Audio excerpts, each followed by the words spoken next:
What's up, everybody? Today we're doing a UFC 311 fight predictions. fight predictions. So we are doing this last minute. We're doing it on Friday night. We watched the weigh-ins. Arman Sarukian did not show up. Then we got Dana White's message that he is out with back pains, back spasms enough to where he can't fight. So Dana White has moved up Renato Moicano into the main event, which we'll talk about that a little bit later. But let's go ahead and get started with the early prelims. We got a guy named Clayton Carpenter fighting Tajir Ulanbekov. Looking at the fight history, he's 8-0 Clayton Carpenter fighting Tajir Ulanbekov, who's 15-2. Not very familiar with these. I do remember Ulan Beknov fighting just recently at 296 on the Edwards Covington fight. Sorry, we got a little cheat sheet down here. So I am going with Tajir Ulan Beknov, which I believe is the favorite, and he's also on team, I think, Eagle MMA with Nurmagomedov and all of them. So yeah, definitely going with the Russian on this one. What you think? I'm going with the undefeated Clayton Carpenter. He's going with Clayton Carpenter. So we starting off. I think he's gonna pull the upset. So we starting off already going crazy. We got next fight on the early prelims, a bantamweight fight. Ricky Turcios versus Bernardo Sope. Ricky is 12-4. Bernardo Sope is 11-3. I'm not super familiar with these guys. I think Ricky's the guy that fought on. Pretty Ricky. He's the guy that fought. Yeah, he's the one that got beat. Rosa. Yep. Got beat by Rosa Jr. I'm pretty sure it was a close fight. No, he got choked out. No, it was. He might have gave him a little fight in the beginning, and then the Lion King. Second fight, lost his first fight in the UFC, so hopefully he don't lose number 2 because he might get cut. So I'm going with Ricky Turcioso. At least he gave Raul Rosa a fight. So that's what I'm going to go with. Yeah, I'm going with Ricky as well. All right. Let's see. Moving on to the third fight on the early prelims. We have Rinya Nakamura versus Moon Garufarov. Mm-hmm. That's why I'm not the announcer. Let's see. Nakamura. Nakamura. Let's see. 5 fights. I wonder if he's related to Shinsuke Nakamura. Ain't the guy that... Who did Shinsuke Nakamura come out with that one time? Standing in the corner. It's one of the Japanese fighters. I'm trying to think. And then the other guy, Moon Garofov, is a Turkestan fighter. 3 fights in the UFC. He's only 1-2. Let's go with Nakamura. I like Nakamura. I'm going with Nakamura as well. He's what, undefeated? Oh, no, he ain't been doing very good neither. He's got a couple. Oh, wait, that's the same guy. Let's see. I was going to say, I think he's undefeated. Yeah, he's undefeated. So, yeah, we're going to ride with Nakamura. So, let's rock and roll. Nakamura.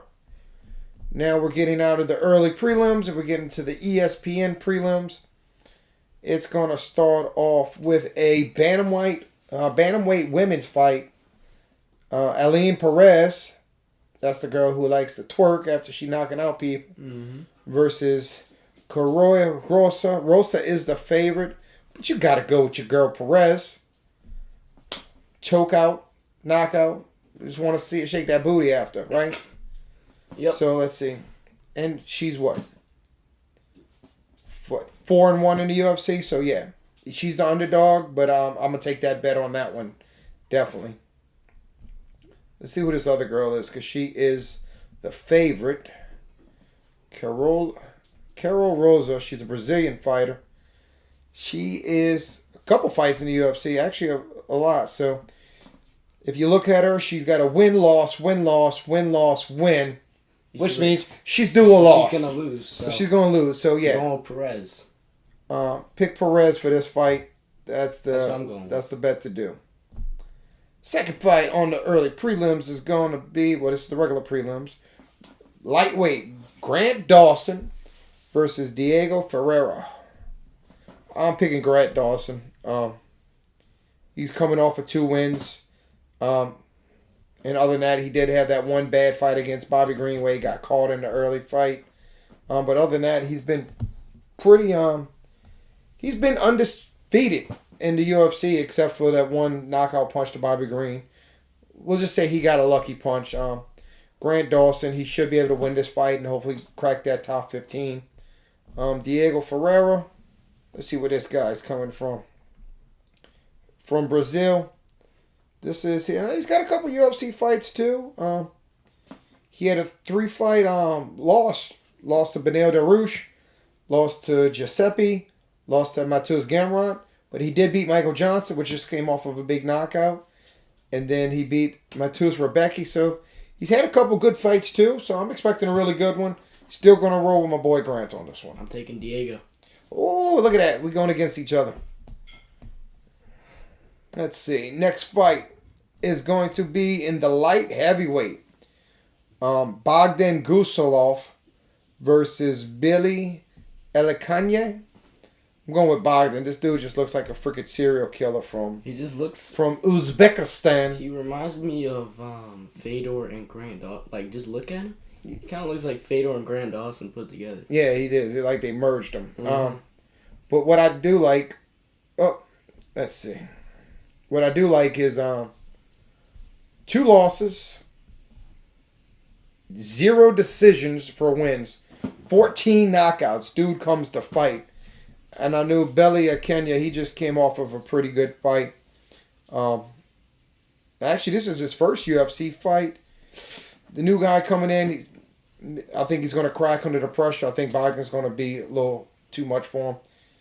Both of them like to stand up and fight, but I see Bogdan just knocking the guy out. Same. Right. Next fights. We got 2 more fights before we to the main card.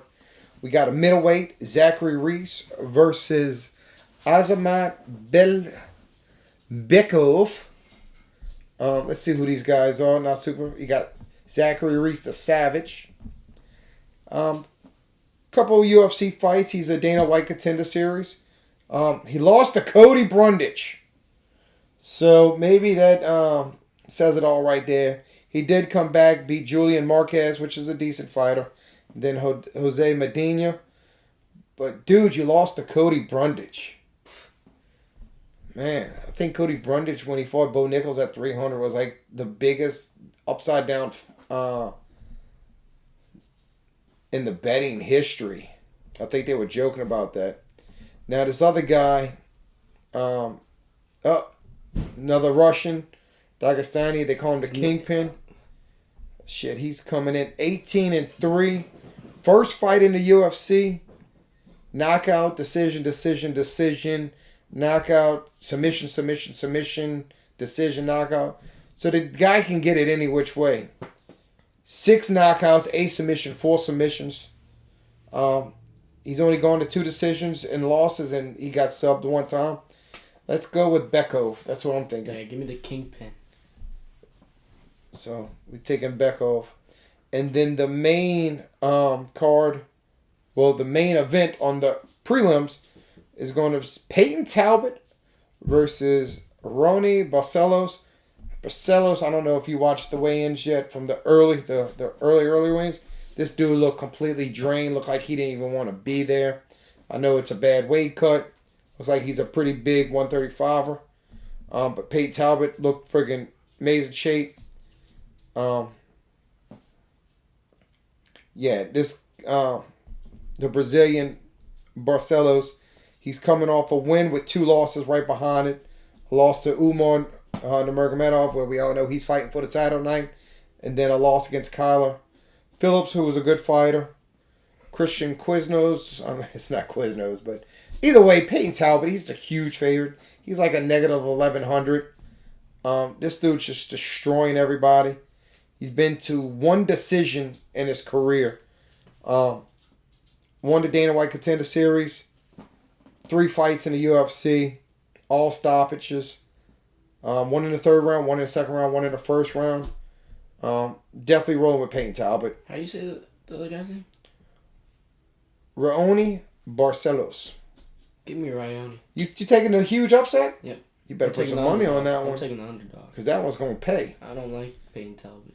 So now we are getting to the main card. As y'all already know, Benil Darush was taken off the card. Dana White said he's going to take care of him, so hopefully he'll still get his money for show. And With a hopefully, weight cut? yeah, well, money just to show, just as if he walked into the fight. But I think Dana White will get him on one of the next events, get him a fight because, like I said, he's coming out of training. Might as well keep training. Maybe get put on one of the fight night cards that's in Vegas. I'm sure Dana White will throw a fight together for him. Always like to see Beneil fight. So what happened is they moved Jason Almeida and Sergey Spivak from the prelims to the main card now. But if Sherdog is following the correct order, they're going to get started with Kevin Holland versus Ranier de Ridder. RDR versus Kevin Holland, the Trailblazer. Give me Kevin Holland. I have not been super impressed with Kevin Holland at middleweight. I think he was getting too big for welterweight. I think his weight cuts were starting to impact him. And I don't think he was as fast as he wanted to be at the lighter weight. He likes the little bit heavier weight because he can feel he's faster. He's a tall guy. How tall is he? He's what, 6? He's 6'3". So a 185 frame definitely suits him better than a 170. He did had that kind of bullshit stoppage to Roman Dolezal. I don't know if he wanted to be in that fight. He said something hurt in his ribs, cracked a rib or something like that. I don't remember too much of what happened, but something happened. Something with his stomach, his rib, popped a rib out, broke a rib. I don't know what happened. Seemed like he just wanted out of that fight, personally. Then he had to win against Okolojeski Mikhail. And Mikhail took him down, was on top of him. He kind of got a good up kick and then was able to get him in a submission. Was willing to break his arm. The dude was like, break my arm. I'm not tapping. Finally, the referee pulled it off because he didn't want to see him break his arm. So he's 1-1 at middleweight. De Ridder is coming off a RDR. You would think Dutch kickboxer, but he's actually a Dutch wrestler. Coming off a big win against Gerald Meerskat. And then another one against Kahazev. And literally, that's only his one UFC victory is against Meerkat. Which Meerkat's a good fighter. I'm taking RDR. Kevin Holland's going to have to find his way in. He's going to show him he doesn't belong in the UFC. He's going to show he can't get past the gatekeeper king. All right, so there we go. We're split on that one. Now we go on to the big boys, the heavyweights. Jason Almeida versus Sergey Spivak. Jason Almeida has had a pretty solid UFC run, except for that one loss to Curtis Blades. He's been taking everybody down, freaking submitting them. He's got 1 or 2 little knockouts here and there, but he's generally the anaconda on the ground for the heavyweights. So, good UFC record. Spivak is a big win against Marcin Tybura, a loss against Gain, but he's also beat a lot of the same people. Derek Lewis, Jason Almeida preyed on him for friggin' 25 minutes. One of probably the boringest fights of the year that year. He beat Greg Hardy, which Greg Hardy was a former football player that went off to do bare knuckle fight and got knocked out in like his second fight there. And he's got a loss against Tom Aspinall. Tom Aspinall smoked him in 2 minutes and 30 seconds in the first round. So, Jason Almeida is the Las Vegas favorite, so I'm agreeing with Vegas. I think Jason Almeida. Give me Almeida. Yeah, definitely. Now we're getting into the fun ones. Shiri Prajaka versus Jamal Sweet Dreams Hill. I'm rolling with my boy Jerry. And if y'all say Jamal Hill, Shama.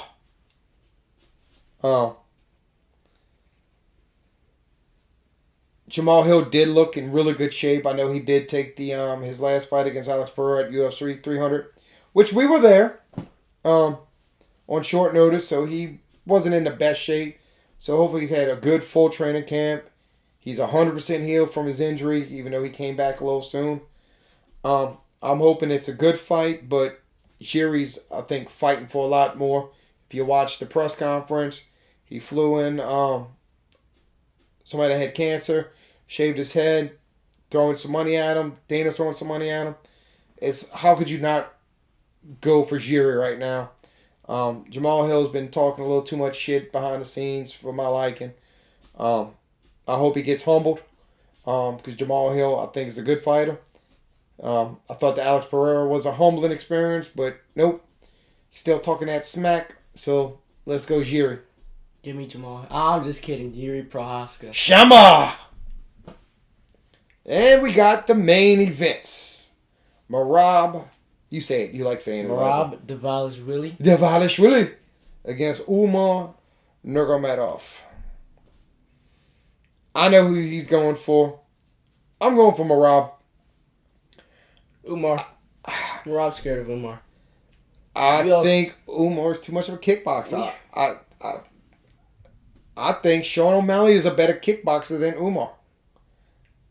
And no, Umar's got better wrestling than Sean O'Malley.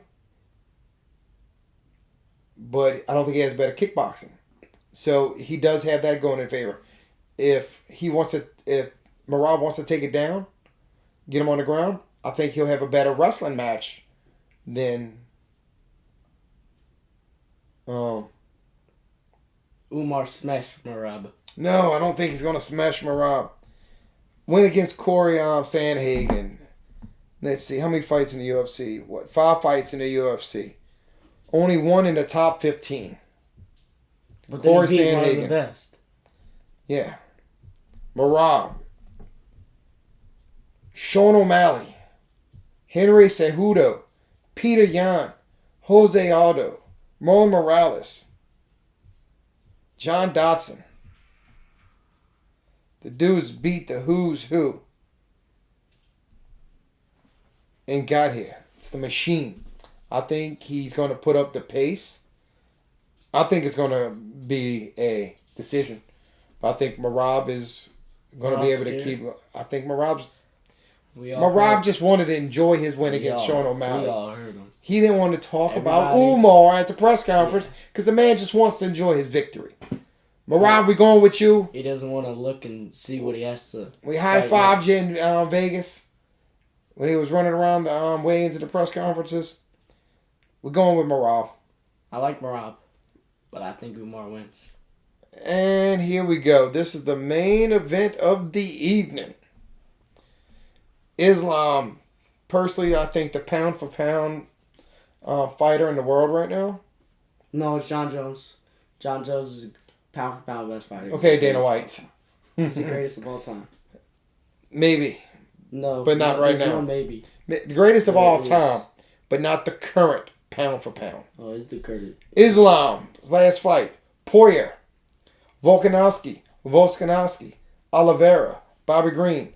Dan Hooker. And then Arman Sarukian way back when, which there's 2 total different fighters now. Renato Moicano. Money Moicano. I like Money Moicano. I like him. I would love to see the upset. Me too. But let's look at his wins in the UFC. He's got how many fights in the UFC? Well, he's got a lot more fights than he did. Shit, he's got 1, 2, 3, 4, 5, 6, 7, 8, 9, 10, 11, 12, 13, 14, 15, 16. He's got 17 fights in the UFC. I don't remember him being around that long. I think it's because... But if you look at who he's fought, he's never had that big upper echelon. He's got a win against Jeremy Stevens, all right? He's got a loss against Aldo, but that was back 5 years ago. Loss against the Korean Zombie 5 years ago. Getting into the newer, loss against Rafael Dos Anjos in 2022. And then he's been on a tear. Brad Riddle. Came to tell you who the hell he's even fought. Drew Dober, not a bad fighter. Jalen Turner. The dumbest IQ in sports history. Hey, man, he just wanted that 300,000. Yeah, he wanted that 300,000, and then he walked off and he got knocked out. So, yeah, Jalen Turner should have beat Moicano. Now, Moicano has a comeback fight against Benoit Saint Denis. Anybody. Now, Benoit Saint Denis, was he just exposed as he's really not that goddamn good in that fight? Or was Moicano just on point with every single thing he did? Because he destroyed Saint Denis to where the doctor had to stop it because he was busted, bleeding everywhere. So, what do you think? Moicano? Does he have a chance? There's always a chance in fighting. Yeah, there's always, but I don't think he has that puncher's chance that you need in UFC. He has good grappling. That's one of his best things. And I think Islam will pick him up and just throw him up. Yeah. I'm taking all my bets on DraftKings. Give me a sponsorship, DraftKings. Throwing a plug out there for you. Islam under 2.5 rounds. I'll take that one all day long.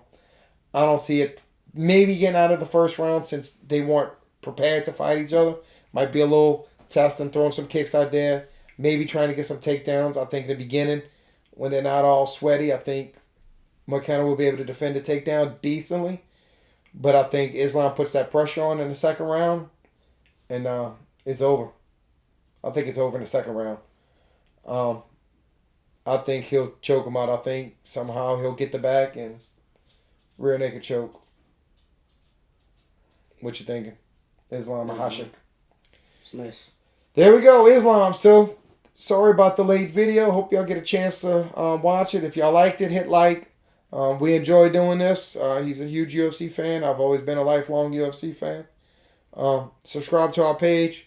We do a little bit of UFC stuff. If you can take a look at the room, we do a little bit of action figure stuff. And we just do cool stuff. So, hit like, subscribe, and peace. Peace.